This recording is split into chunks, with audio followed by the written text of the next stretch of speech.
Anthony scores yesterday in a behind closed doors friendly at Carrington versus Burnley. What is the latest on that? Who played? Who played well? What was the scoreline? What's the info coming out? Is Dan Ashworth to Manchester United heating up with Ineos set to make another big move very, very soon as the takeover is set to be officially approved by the Premier League? Big updates coming in.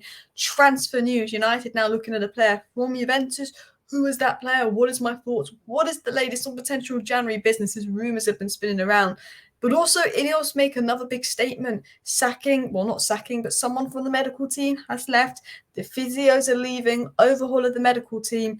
And of course, the Omar Barana signing is still causing those at City to be worried about the future of United. So we're going to dive into all this info in today's 10-minute roundup of all the latest Manchester United news. So please do like and subscribe if you're new. So let's talk about the Burnley game. What was the latest? So it was said that Manchester United met Burnley for a training match behind closed doors today. It ended in a loss.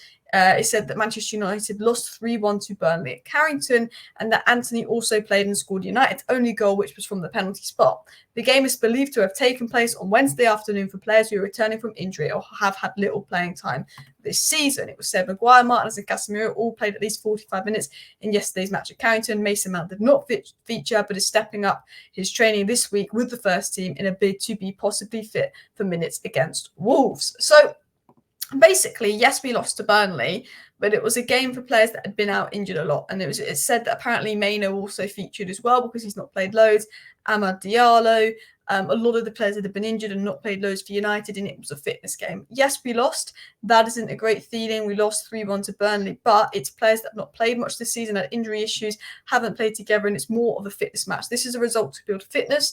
This is a match to build fitness, not a match for the result. The result and the win would have helped, but it is more about fitness. So I think the fact that Man United lost 3-1 to Burnley isn't the end of the world. It's a pointless match, and it was about playing injured players that haven't played much this season to build match fitness and what they're going to gain from that. And I think the most exciting thing is Maguire, Martinez and Casemiro are all ready to come back in. That's going to be a big boost come end of the season, and they can build up fitness in this match. So hopefully they can be potentially ready for the Wolves game. It'll be interesting to see who starts versus Wigan. Will they get a warm-up versus Wigan? Because I think he would rather save them for the Wolves game than the Wigan game because they're more important. But is he going to give maybe Martinez 45 minutes and Casemiro 45 minutes versus Wigan to see what they're going to be like versus Wolves? Because Wolves is going to be a difficult game, remember. They're actually only like 2 points behind us. And considering the VAR decisions, they could be above us this season, although we've been shafted by VAR as well. So that was sort of the latest on Man United's sort of friendly game as well. It's reported that, to be honest, Manchester United, some people are saying didn't play too bad, but they could tell they just weren't as fit as some of the Burnley players. Diving on to the transfer news. Now, interestingly, Laurie Whitwell has said that Manchester United are not expected to make any signings before the transfer deadline. Tight finances mean even loans are ruled out at this stage, which I think is crazy considering that Pellistri set to go out on loan, Sancho's gone out on loan. There's a lot of players going out on loan that maybe there would be funds there for a loan, but apparently the finances are so tight. I still think Man United might do something for Choupo-Moting late in the window. Manchester United love to do a January 29th, January 30th deadline day deal because Martial's got surgery. He's not back to April. We're very thin, but I guess the season is over. Maybe Manchester United inside have just written off the season and said, what is the point? But then at the same time, there was a report coming out saying that Ineos don't see the season as over. You know, they want Ten Hag to get Champions League football next season. That's very important. And Ten Hag's now got pressure on his job. So Laurie Whitwell was a very credible journalist, and he's saying probably no January signings. So he's definitely got that from a decent source within the club. Which, to be honest, I think even if it's a crap striker, I think to bring in that striker on loan means that we're not solely reliant on Højlund to carry the back line. Because if something happens to Højlund, Marcus Rashford has to play striker. He's not a striker. But I guess with one game a week, being out the Carabao Cup, being out the Champions League, maybe the way United see it is, we don't need to go out for a striker.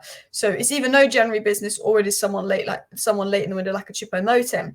It was said by Laurie Whitwell that Eric Ten Hag likes Brian Brobby, but while Man United monitor Ivan Toney's return to the Premier League, we know that Ten Hag's been a big fan of Brian Brobby. Not sure if anything's going to happen, but maybe that could be one to watch in the summer. And again, Ivan Toney could possibly be one to watch in the summer, as United will want to bring in a support striker for Højlund, someone with an experience. I'm not the biggest fan of Brian Brobby. I don't think he's a bad player, but I don't want to be getting players like him that I don't think are quite good enough from the Eredivisie. I'd rather do some proper scouting, get someone better, and I believe that that's what Ineos would do. Just because Ten Hag wants to Sky, I don't think Ineos will go and sign Brian Brobby. They might find someone for 25 million that would be even better to work with Højlund.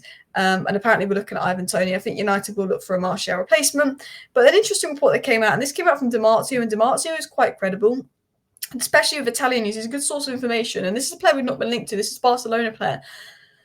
Not Barcelona, this is a Juventus player, sorry, but it said Manchester United are strongly interested in Gleeson Bremer. United have been following him a lot for months and they're expected to make a move from in summer. This is coming from DiMarzio, first time we're linked to this guy, Juventus centre-back.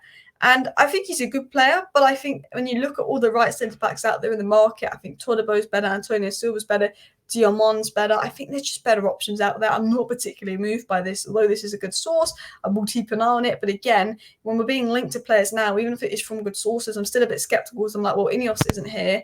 Our new director of football isn't here. I don't think we're going to make any big decisions. Yeah, now talking of the takeover, talking of new director of football, talking of big decisions that United could make, this is what the Muppeteers have come out to say, and they've been very accurate with their information throughout the takeover.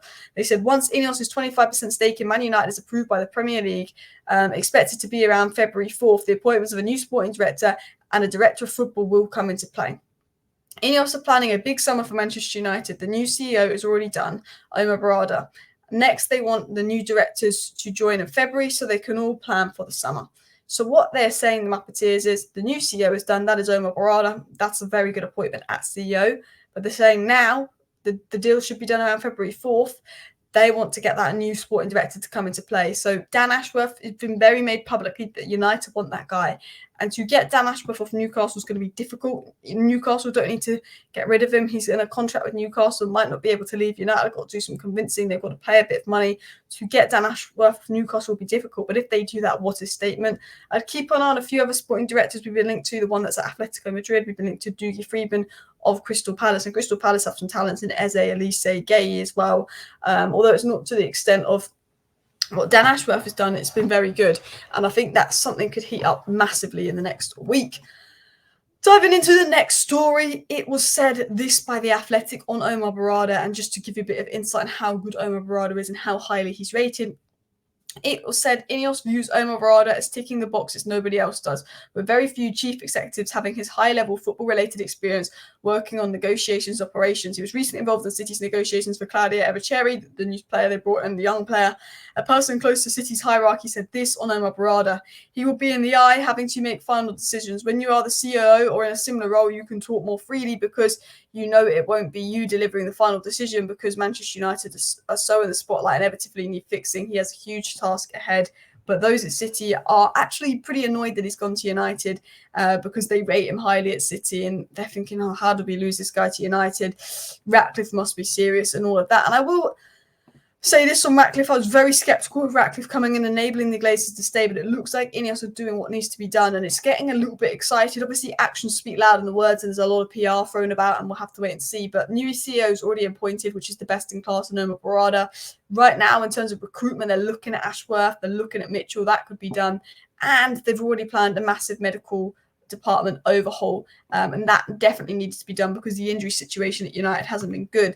Going into the new medical department overhaul, this was the information that came out, and I spoke about this a little bit in my live stream earlier, but it was said Manchester United have undertaken a major shake-up of their medical department. United Dr. Gary O'Driscoll, the club's head of sports medicine, has overseen a review of the setup with the blessing of manager Eric Ten Hag and surgeon Ratcliffe. That has led to a member of the physio team departing the first team setup, as United wants to improve every aspect of the club, and the head of rehabilitation and physiotherapy, Robin Sadler, has left United. And Ineos have made it clear, we want to improve every aspect of United, because the physio department, the injuries, at the end of the day, that links back to the players, that links back to the performance. It's not just that the board is going, Arnold's going to go, Mert is probably going to go, Fletcher's going to go, there's going to be other staff going, there's scouting people going, there's people involved in contract negotiations that have already left the club, and now our physio's gone. There's going to be a complete overhaul of the medical department. There's going to be a complete overhaul of nearly every single department of Manchester United, and it looks like it's not just an overhaul of Ineos getting rid of bad people, but it looks like Ineos is sort of replacing them